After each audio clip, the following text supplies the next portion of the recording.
ClancyPasta presents. I'm a researcher studying the Canada Goose for the last 10 years. I've never published my research. Written by A.S. Lowe and narrated by Clancy.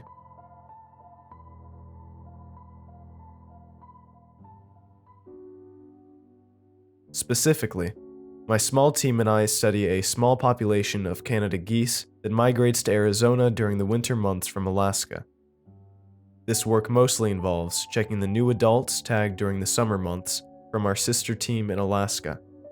This is important because the specific flock we are keeping track of has two unusual things that our team determined required further study. The first is the unusual size of the flock itself. The average size of a migrating flock of Canada geese usually falls in the range between 30 and 60 individuals. Our population was originally counted at 239 individuals in 2009, and as of the last count in 2018, has grown to 367 individuals. It was first discovered in 2009 by a fisherman at Lake Pleasant, when he noticed the large flock come in and land in late November when the busy summer lake is empty of weekend water sports enthusiasts. This initial research only consisted of the initial counting of the population and fitting tracking bracelets on a couple of individuals. Come April, the flock left the area of the lake as expected and started their migration to Alaska. This led to the discovery of the second thing that makes this flock so unusual in its behavior. It's normal for a population of geese to not begin migrating all at once, usually leaving in smaller groups as I described earlier. This population, however, left as a single group on the same day, and, near as we could tell, the same hour. The radio tracking bracelets fitted to the individuals also showed a strange behavior in their flight patterns. I'm sure most everyone here is familiar with the normal V shape that Canada geese fly in while traveling.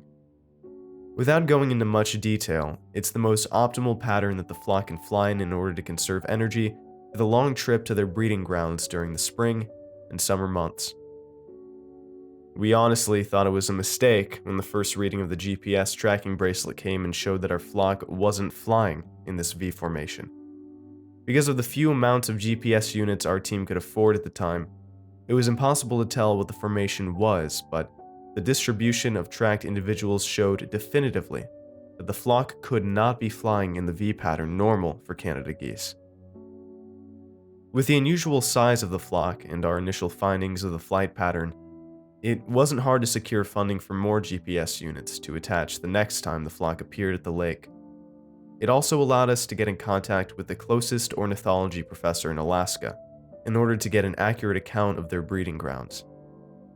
Unfortunately, the breeding area of this flock was in a pretty remote area, so that professor and his students could only get to their breeding grounds for a 2-day span in the middle of June when all of the goslings had already hatched, so their nesting behavior couldn't be studied that first year. However, they were able to accomplish the important task of attaching more GPS units to breeding adults in order to try and get a more accurate representation of their flight patterns.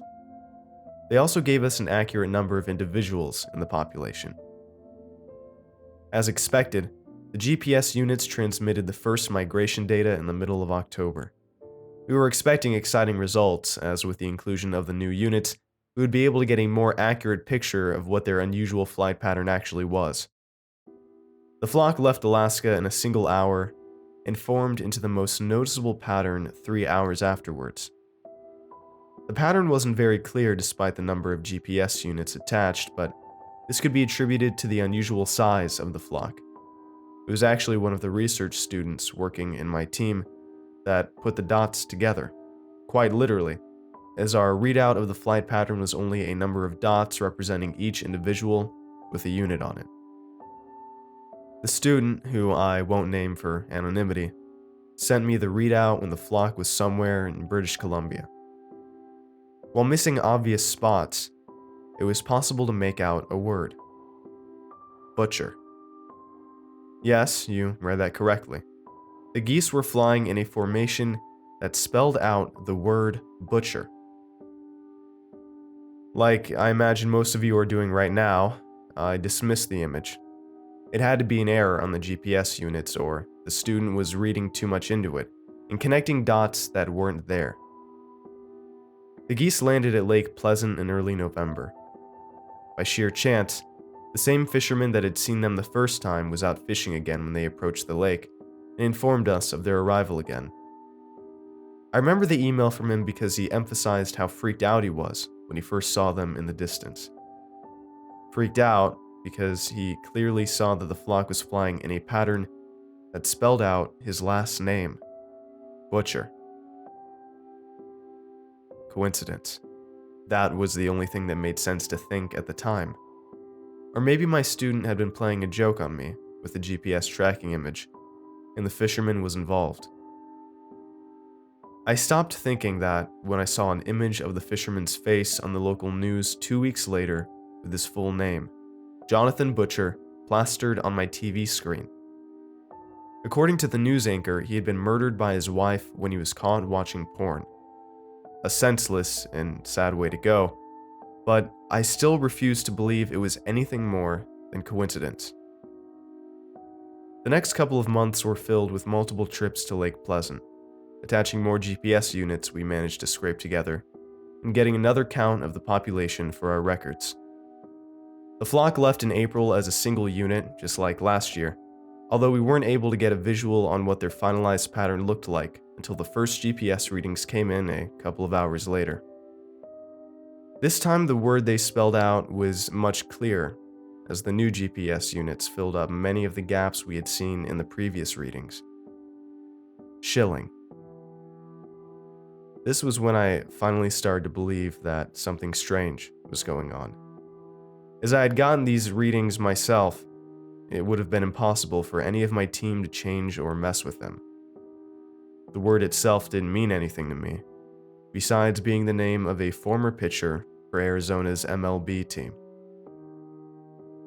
In May 2010, Wendy Schilling of Anchorage, Alaska, was shot and killed by her husband when he arrived early from his long-haul truck route to find her in bed with his brother. This happened 2.5 weeks after our Canada Geese flock landed at their breeding grounds. Because of the particular interest I was taking with this flock, I asked my colleague to check on the flock in their breeding grounds and note any odd or peculiar behavior the flock showed while there. Bless his heart, he spent an entire week at the breeding grounds by himself, taking account and attaching even more GPS units to them. Unfortunately, the week didn't yield any unusual behavior from the flock, and hence didn't give any answers as to what the hell was going on. Come October of 2010, the flock flies out of their home in Alaska and towards their summer home here in Arizona. Considering what happened the last 2 times, I waited patiently while the first GPS readings came in. Townsend. A week and a half after landing at Lake Pleasant, Jacqueline Townsend was killed in a road accident when her husband drove drunk from a bar in northern Phoenix. The husband survived the accident and was charged with manslaughter. In April 2011, the flock left Lake Pleasant and arrived in Alaska, keeping a formation spelling out the name Richardson. In June 2011, Tim Richardson disappeared in the Alaskan wilderness when his partner and him went camping just outside of Anchorage. While the partner was eventually recovered, Tim was never found and has been declared dead. Annie Nowak, murdered by her abusive husband in Phoenix in December 2011, 2 weeks after our geese landed at Lake Pleasant. Brennan Zamora, Maeve Doherty, Emmanuel Chambers. Every single one dead in the fall of the person who loves them the most in the world. Every single one dead within 3 weeks of our geese landing within 100 miles of them. Every single one named weeks beforehand.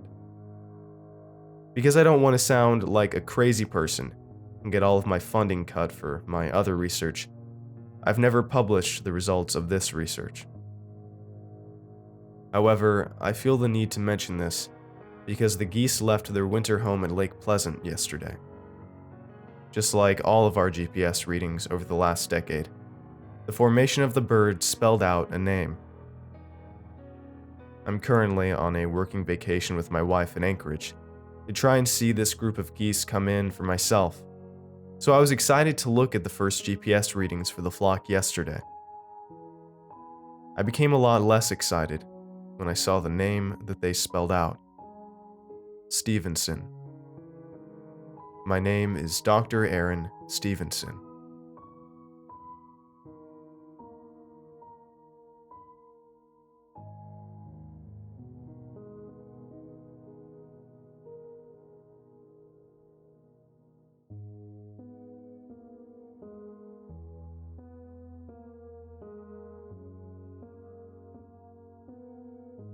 Thanks for watching, and I hope you enjoyed today's video.